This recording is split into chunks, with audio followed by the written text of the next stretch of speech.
আমি একটা বিষয় আপনাদের দৃষ্টিতে দিচ্ছি, যেটা গতকাল একটা অনুষ্ঠান, একটা বিয়ে বাড়িতে, সেটা হলো জিরানিয়া মহকুমার সচিননগর গ্রাম পঞ্চায়েতে, এখানে এই কালী চৌমুনি কোথাও, এটা মান্দাইয়ের পাশেই, একেবারে মান্দাইয়ের পাশেই। ওখানে একটা নিমন্ত্রণ ছিল বিয়ে বাড়িতে, আমারই খুব পরিচিত, তারা মারাত্মকভাবে মানে অনুরোধ করেছিল যাওয়ার জন্য। আমি এবং আমার স্ত্রী দুপুরবেলায় এখান থেকে রওনা হই 12টা নাগাদ। সাড়ে 12টা 1:15টার মধ্যে গিয়ে জিরানিয়া এসডিএম অফিসে যাওয়ার পর সামনে একদম জিরানিয়া বাজার সঙ্গে থানা থেকে হবে 150 মিটার, আর বাজারের উপরেই এটা। হঠাৎ করে একটা খুব দামি গাড়ি, কালো রঙের, এই গাড়িটা দিয়ে রাস্তার দুই দিক একদম পুরো রাস্তার অবরোধ করে দেওয়ার পর স্বাভাবিক কারণে আমার গাড়ি থামিয়ে দিতে হয়েছে। আমি যে গাড়িতে ছিলাম, আমি এবং আমার স্ত্রী, আমি তখন গেলাম কে আটকেছে, পেছনে আবার দেখলাম আরেকটা বলেরো গাড়ি দিয়ে পেছনের রাস্তাটা আটকে দেওয়া হয়েছে। জাতীয় সড়ক, এখানে এমনিতেই জাতীয় সড়কে প্রচণ্ড ভিড় হয়, দুই দিকে প্রচুর পরিমাণ গাড়ি দাঁড়িয়ে গেছে। আমি জিজ্ঞাসা কেন, বা আপনি এখানে যেতে পারবেন। আমি কেন, এটা কি এই এলাকায় কারোর জন্য নিষিদ্ধ? আমার জন্ম এখানে, আমার বাবা এখানে এসছেন 1939 সালে, আমার বাড়ি এই মহকুমায়, আমার স্ত্রীর বাড়ি জিরানিয়া, আমি যেতে পারবো না কেন? এটা কে নিষেধাজ্ঞা জারি করেছে? এরকম তো কেউ কি আটকানো যায়? তো না, আপনি যেতে পারবেন না, আপনি ফিরে যেতে হবে। কেন? কারণ এখানে গেলে আপনি গেলেই লোকজন আসবে, এটা যেতে দেবো না কেন, আপনাকে ফিরে যেতে হবে। অনেকক্ষণ তাদের সঙ্গে, প্রায় 15 মিনিটের মতো তাদের সঙ্গে আমার কথা কাটাকাটি হয়েছে যে কেন আমি যেতে পারবো, আমার স্ত্রীর সঙ্গে এবং আমার সঙ্গে। এবং পরিচিত বিজিবি এই লোক, এরা সবাই 7-8 জনের মতো ছিলেন। তারা রাস্তা থেকে গাড়িটা সরাচ্ছেন না। পাশে পুলিশ দাঁড়িয়ে আছে, কয়েকজন পুলিশ, সংখ্যায় বেশি না। তারা কি ট্রাফিক ডিউটি করতো না কি ব্যাপার আমি সেটা বলতে পারবো না, দাঁড়িয়েছিল। এবং এদিকে প্রচুর গাড়ি দাঁড়িয়ে গেছে। এই পরিস্থিতির মধ্যে তখন গিয়ে যাত্রী সাধারণ অসুবিধা হচ্ছে, মানুষও ভিড় করেছে। আমি তখন এই পরিস্থিতিতে শেষ পর্যন্ত কী করবো, আর এখানে গিয়ে তো আর এদের সঙ্গে মারামারি করা তো আমাদের পথ না, এটা আমরা বিশ্বাসও করি না। এবং এর আগেও কয়েকবার কিন্তু এরকম এই কাজ মধ্যে জিরানিয়া এলাকায় গেলে নানা ধরনের বাধা তৈরি করার চেষ্টা করেছেন, এবং এরা পরিচিত। এবং এখানে যিনি বিধায়ক, তার খুব কাছের লোকই, তিনি হয়তো মন্ত্রী, তার কাছের লোকই। এই ঘটনার পর আমি ডিজিকে জানাই এই ঘটনা ঘটেছে। মানে তো ব্যক্তি না, শুধু আমার তো পরিচিতি আছে। আমি তো এখানকার প্রধানের থেকে শুরু হয়েছে, 1979 সালে আমি প্রধান হই, এবং এখানে রাজনীতির সঙ্গে যুক্ত 1966 সাল থেকে আমি ছাত্র আন্দোলনের সঙ্গে যুক্ত।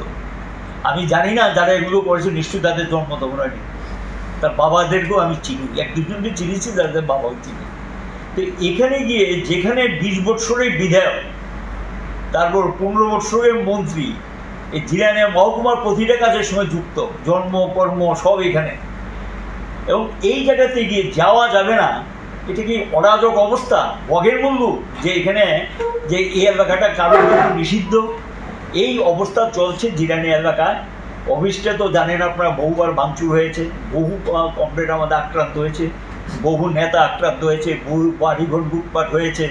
এই ঘটনা নির্বাচনের পর থেকেই চলছে। গোটা মহকুমায় একটা অফিস ছাড়া কোনো অফিস খোলা নেই, অফিসগুলো খুলতে দেয় না, এই পরিস্থিতি চলছে। এবং এই যে অবস্থাটা চলছে, এই অবস্থার সম্পর্কে যেটা চলছে, আমি কালকে শেষ পর্যন্ত মন্ত্রীর দৃষ্টিতে নিয়ে ঘটনাটা, ওনার সঙ্গে এমনিতে আমার কোনো কথাবার্তা সাধারণত হয় না, বা হয়নি,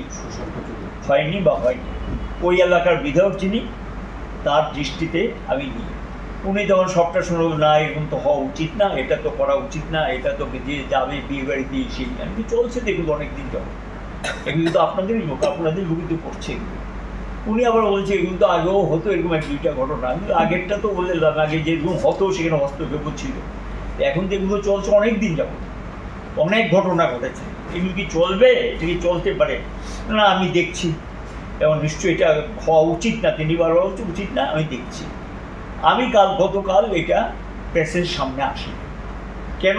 আমি অপেক্ষা করেছি মন্ত্রী নিশ্চয়ই সেটা তিনি নিন্দা করবেন বা এ সম্পর্কে কিছু বলবেন, আমি অপেক্ষা করেছি ওনার কল আসার জন্য। তো আমি দেখলাম যে আজ এখন পর্যন্ত ওনার দিক থেকে উনি কী ব্যবস্থা নিয়েছেন বা কী বলেছেন এটা কিছু তো বলবে। উনি বলছে আমি দেখছি ব্যাপারটা এবং এটা হওয়া উচিত না এটা বলছি।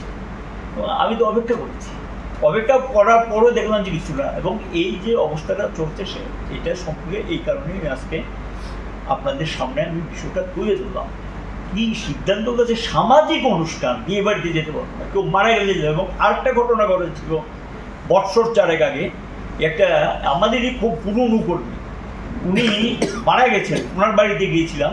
সেখানে গিয়েও যে না এই মারা গেলে বা যাই কিছু এগুলো আমরা দেখবো, এখন আপনার আসার দরকার নেই, আপনি তো অনেক বছর দেখেছেন এই এলাকাটা তৈরি হয়েছে, এরকম দেখবো, এগুলো বলার চেষ্টা করছি। কিন্তু আমি সেখানে গিয়ে কিন্তু এটা বলেছি যে না, এবং এখানে গিয়েও কিন্তু প্রতিবাদে সামিল, এবং আমি প্রতিবাদ করেছিলাম যেটা করবে না।